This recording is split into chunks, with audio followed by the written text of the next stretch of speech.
ہاں جی، السلام علیکم۔ سفیان زیب تازہ ترین کرنٹ افیئرز کے ساتھ آپ کی خدمت میں حاضر ہے۔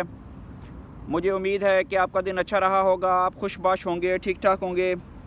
تو چلتے ہیں، سٹارٹ کرتے ہیں اپنی ہاٹ نیوز پر۔ تو عدالتی اصلاحات پر اتفاق ہو گیا ہے، مولانا فضل الرحمان نے یہ کہا ہے، اور الحمدللہ پاکستان میں یہ جو شنگھائی تعاون تنظیم کا اجلاس ہوا ہے، اس میں بہت اچھا رزلٹ آیا ہے اور بہت اچھے معاہدے ہوئے ہیں۔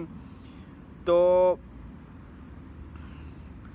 سٹاک مارکیٹ میں 40 ارب روپے کا اضافہ دیکھنے میں آیا ہے، اور آئی ایم ایف نے کہا ہے کہ پاکستان کے معاشی حالات بہتر ہو چکے ہیں۔ تو الحمدللہ پاکستان کے معاشی حالات بہتر ہونے کے ساتھ ساتھ زر مبادلہ کے جو ذخائر ہیں وہ بلند ترین سطح پہ پہنچ چکے ہیں، اور یہ سارا معاملہ جو ہے یہ اب اوبویسلی پی ٹی آئی کے خاتمے کی طرف بات جا رہی ہے، کیونکہ پاکستان کے سرمایہ کاروں کا اعتماد بحال ہو چکا ہے۔ پاکستان کے اوپر بین الاقوامی ادارے ٹرسٹ کر رہے ہیں۔ ڈفرنٹ رشیا، چائنا، ترکی، سعودیہ،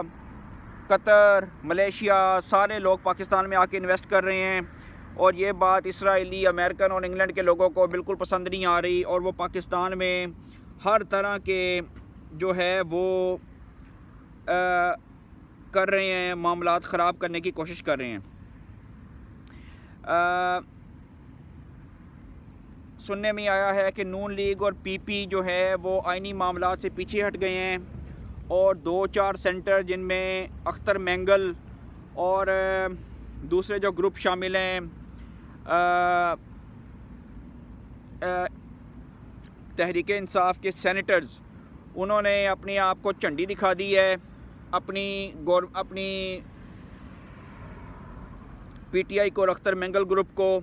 اور وہ جو ہے نا اپنی ترمیم سے مکر گئے ہیں۔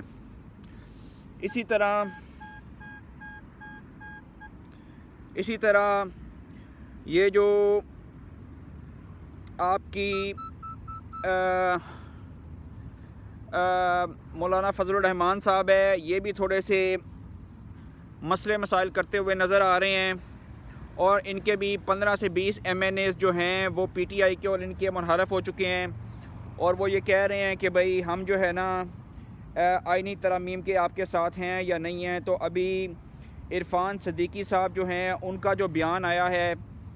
وہ بہت خوش آئند ہے۔ انہوں نے کہا ہے کہ کل ہر صورت سینٹ سے یہ ترمیم منظور کرا لی جائے گی، اور یوتھیوں کو حقیقی آزادی کی مبارکباد دی جائے گی، جمعہ مبارک کی۔ پھر اس کے بعد قومی اسمبلی کا بھی اجلاس طلب کیا جا چکا ہے،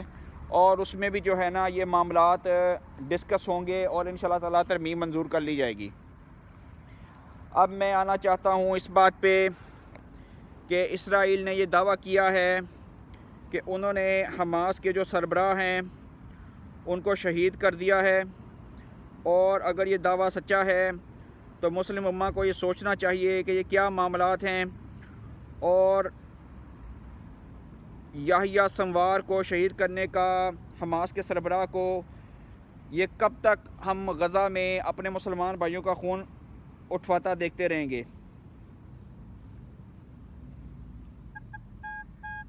تو یہ جو رپورٹ جاری کی ہے اسٹیٹ بینک نے آئی ایم ایف کے بعد اور زر مبادلہ کے ظاہر کے بعد، انہوں نے بھی کہا ہے کہ پاکستان میں 2023 اور 24 میں حالات بہت اچھے ہوئے ہیں، اور الحمدللہ پاکستان میں ہر طرح سے خیر کی خبریں ہیں۔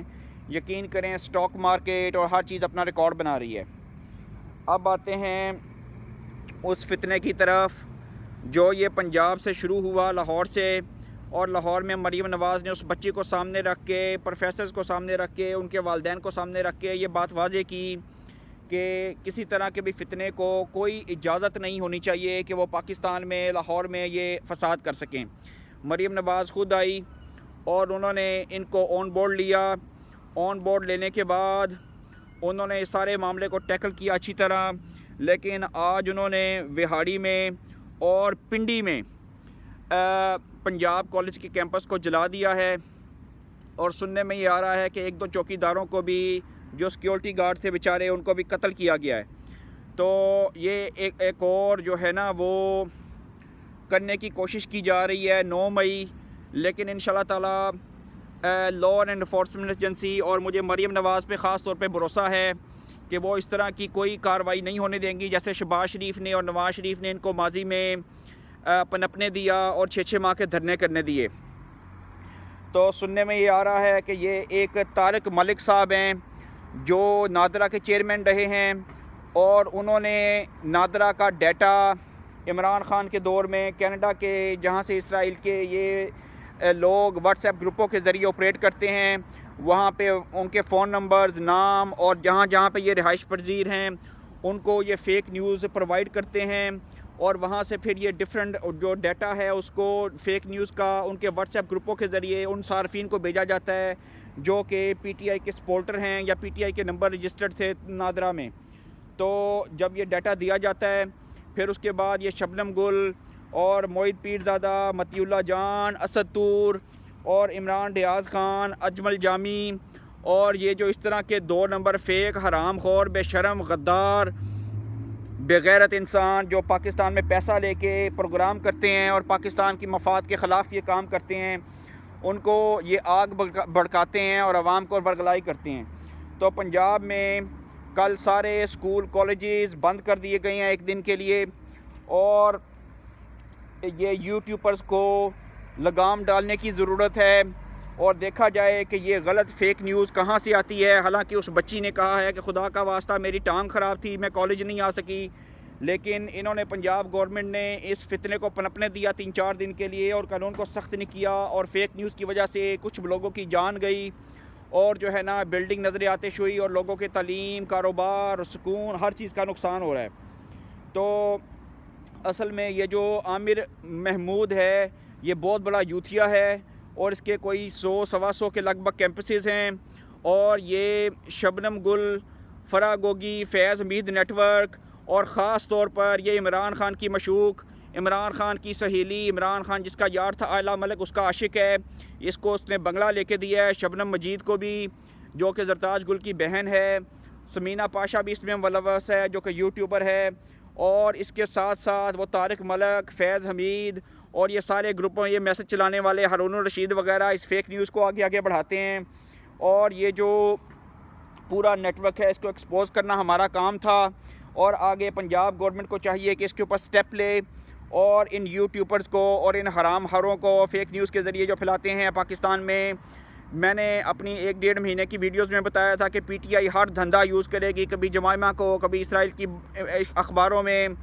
اور اس کو جو چانسلر سے وہاں سے نکالا گیا آکسفورڈ سے، یہ بڑی اچھی بات ہے. یوتھیوں کو ہر طرح سے مار پڑ رہی تھی، لیکن یہ فتنہ ریز کریں گے اس بات کا قوی امکان تھا، اور یہ کوئی موقع ہاتھ سے جانے نہیں دیں گے. پاکستان کے ہر علاقے میں دفعہ 144 نافذ کر کے ان کے ہینڈلرز کو جو کہ پیسہ دیتے ہیں اسٹوڈنٹس کو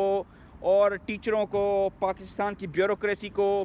آپ دیکھیں کہ پنجاب کالج کے علاوہ یہ کسی بھی پاکستان کے کسی اسکول کالج میں، خاص طور پر پنجاب میں ایسی کوئی بات سامنے نہیں آ رہی.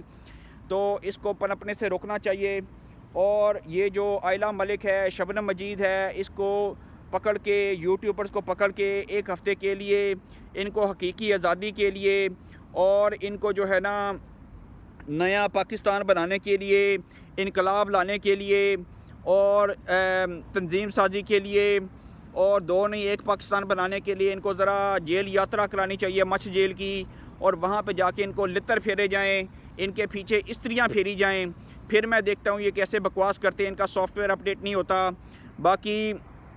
پی ٹی آئی کے اندر بغاوت چل رہی ہے، اور وہ حماد اظہر، گنڈا پور،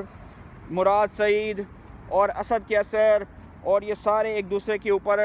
جو ہے نا وہ کرنے کی کوشش کر رہے ہیں، الزامات لگا رہے ہیں، گالیاں دے رہے ہیں، پیٹ رہے ہیں کہ کس طرح یہ جو ہے نا معاملات آگے بڑھیں اور ان کا پارٹی کے اوپر قبضہ ہو. لیکن علیمہ باجی اور پنکی پھیرنی بھی اس میں گرم ہیں. تو انشاءاللہ تعالی میں آپ کو اپڈیٹس دیتا رہوں گا. پاکستان کے معاشی حالات بہت اچھے ہو چکے ہیں، پاکستان ٹیک آف کی طرف جا چکا ہے. ایئرپورٹس، آپ کے سپیڈ ٹرین لاہور سے کراچی کی، اس کے اوپر کام ہو رہا ہے، اور پاکستان کے ریزروز بڑھ رہے ہیں. ساتھ ساتھ یہ فتنے کی خبریں آتی رہیں گی آپ کو, کیونکہ یہ اس کے اوپر بہت بڑی ہینڈلنگ ہوئی ہے. پیسہ لگا ہے پاکستان کی بیوروکریسی, ججز, میڈیا مالکان اور انٹیلیجنس ایجنسیز پہ, لیکن اس کا تعاقب کیا جائے گا اور انشاءاللہ تعالی اگلے 10 سے 15 مہینے میں اس کو ختم کر دیا جائے گا اپنی اچھی پرفارمنس اور بہترین ججمنٹ اور بہترین قانون کے اوپر عمل کر کے. ایک دفعہ یہ آئینی ترمیم ہو جائے, سننے میں آ رہا ہے جسٹس منصور اور جسٹس منیب فاروق کو سپر سیڈ کر دیا جائے گا, کچل دیا جائے گا, اور اس جسٹس یحییٰ آفریدی کو 3 سینئر ججز میں سے چیف جسٹس بنایا جائے گا. تو آپ لائک کریں, سبسکرائب کریں, شیئر کریں. انشاءاللہ میں ہاٹ نیوز آپ کو دیتا رہوں گا. اللہ تعالیٰ آپ کو خیر و برکت دے. اگلی ویڈیو تک کے لیے اللہ حافظ.